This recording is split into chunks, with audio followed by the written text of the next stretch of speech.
Good morning. Today I'm walking in my garden and I just realized how peaceful it is outside.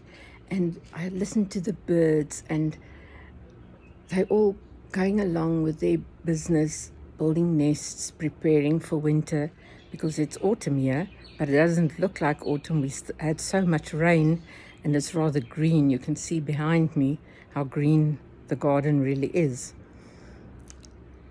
But as winter is arriving, there are some thoughts that I wanted to share with you.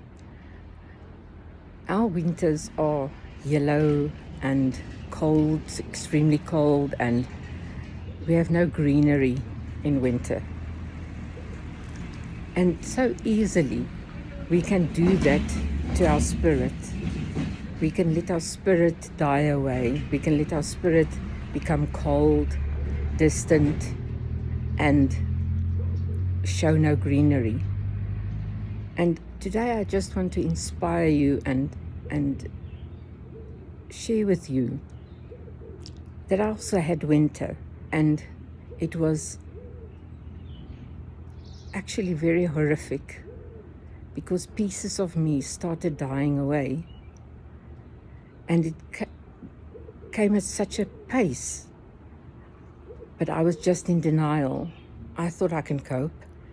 Things aren't so difficult, and I'll be ready for anything that comes along. I'm a strong lady. That's what I thought. And then one day, after going to the dentist, he said to me, with a very gentle voice, he said to me, I want you to go to the ER because something is very wrong. I can see you are confused. I can see you're not yourself. You're not bubbly. And you're broken. And you need to go to the ER. So my husband took me to the ER. And when I came there, I was in so much pain. It's just like an explosion of pain. And my body reacted violently. And I had to sit there in the rows and wait. And I just bent forward and I just clasped my body. My rib cage was hurting so much. It felt actually as if I had been in an accident. And then I felt a hand, and this hand was one of the nurses. And she said, come with me. And they took me straight into the ER. Put me on a bed, separate from other people. And they started talking to me. And I could not respond. I didn't know how to respond. I was so confused that nothing made sense to me. All I could experience was this brain of mine that is so full that it wants to explode. But I can't express what is in my mind. And this body of mine felt like collapsing. It was so hurt, it was hurting so much that I thought I wasn't going to make it. And then they started asking me a few questions, and I couldn't answer them. I had no idea what to answer them. I couldn't remember what type of medication I used. I couldn't remember what day of the week it was or the date.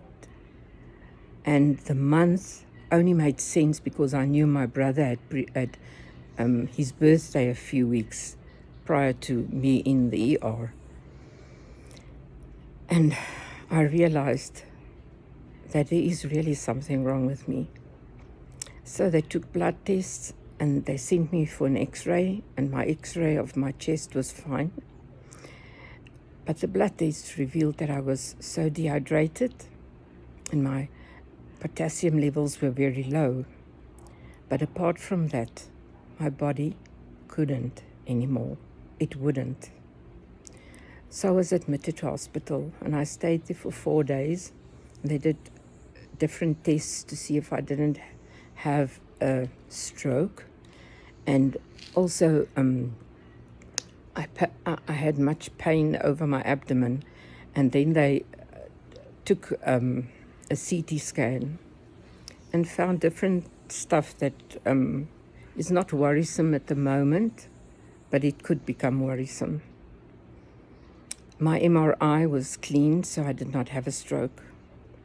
Then the physician specialist came to me and started talking, and he asked me, what is happening in my life?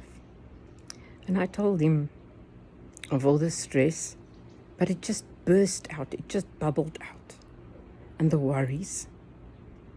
And suddenly I could speak because somebody was actually willing to listen. And as I spoke, he said, you are no longer going to do the following things that you just told me.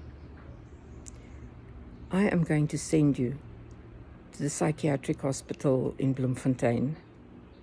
Remember, I'm from South Africa. And you're going to take up the challenge and work on all the emotional issues and get pain management for your fibromyalgia and get rid of all the anxiety. I didn't realize that I had so much anxiety that I hardly could breathe. And he said, I need to get my laughter back, but I won't get it back going on, continuing like I've been going on the past 2 years. So my message today is, listen to your body. You can't expect your body to do everything for you if you are not willing to take care of it. And it was not that I was not willing to take care of it. I was so used to pleasing people. I was so used to fixing and helping and getting involved in stuff that my body wasn't physically able to do anymore. And then I also did not grieve. And that's one lesson I learned, that one needs to grieve. I had so many losses over the years, and I never grieved over any of them. I never allowed myself the tears because the kids were small and, what's wrong, Mommy? And I didn't want to explain. And when they were grieving the loss of their grandpa, I was there for them. But nobody was there for me. I was the one that supported but received no support. I was the one that took care of everybody. Nobody took care of me. And I had to realize that I'm the one that has to take care of me. So I went to the psychiatric hospital. I was there for 3 weeks. And I learned so many life lessons in that period, which changed me for the better. I'm not a people pleaser anymore. I have boundaries. I am inspired again to do my art. I let go of so much emotional pain that I did not realize was so suppressed in my body and that I hadn't dealt with it. So it was, to some people will think, oh, she must be mad, she was in a psychiatric hospital. It's not what you think. It's a place where people come for healing or go for healing. And there are therapeutic sessions with art and crafts, and you have a psychologist and a psychiatrist, and you make new friends, and you learn to deal with things that you didn't want to deal with. And the friends you make, you realize, are suffering also. So it's like a team effort, supporting each other, being there for one another. And in that time, I got set free from so many burdens, so much hurt and pain. But what I took home with me was that I didn't have to give up. There was hope. I can do it. I can take care of myself. And I don't have to rely on others to take care of me. I think so much of us, or so many of us, would want our husband to be our support. But remember that your husband or your friend or your family, they can just support to a certain extent. They cannot heal you. They can pick you up when you fall, but that's all they can do. They can't heal the wounds. They can't heal the suppressed trauma in your body. They aren't even aware of it. And to expect them to treat you in such a manner that your trauma can be set free from your body is really ridiculous. And that's why we get stuck, because we blame others for not healing. We expect others to be our healers, while our body screams, take care of me, rest, create, be in nature, eat wisely, eat healthy, laugh, have fun, enjoy each season, even how difficult. There still can be joy. And then also to realize that you are not alone. So I hope today inspires you to release the pain, to go for professional help, to not to go to a friend and download on your friend or your husband, because they're not equipped to help you. There are other people that are equipped, and you need somebody objective who can help you and also can be firm and tell you when you are not realistic about stuff, and that you are in denial, and that you expect too much from others, and that you must learn to love yourself and learn that you are worthy. God formed you with a special plan. Let us live that plan and not wither away because we live in denial. And I know some of us aren't in denial, and some of us wish that we could get help. Go on your knees and pray. Pray for help. It would come. It came for me.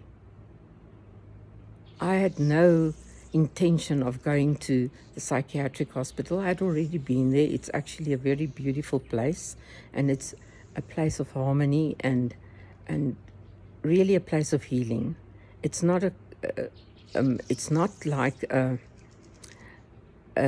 psychiatric hospital with people that have got mental illnesses that are kept sedated or isolated, or that have no comprehension of what's going on around them and so on.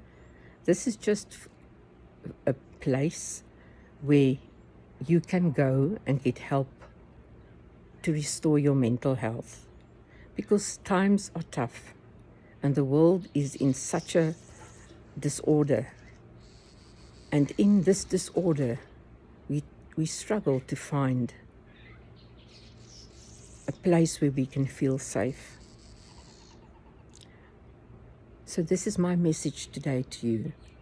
And if I could go through all the pain and suffering and get healed in certain areas, you can do it too. So I'm here for you. And don't give up. It's all worth the effort to take care of yourself.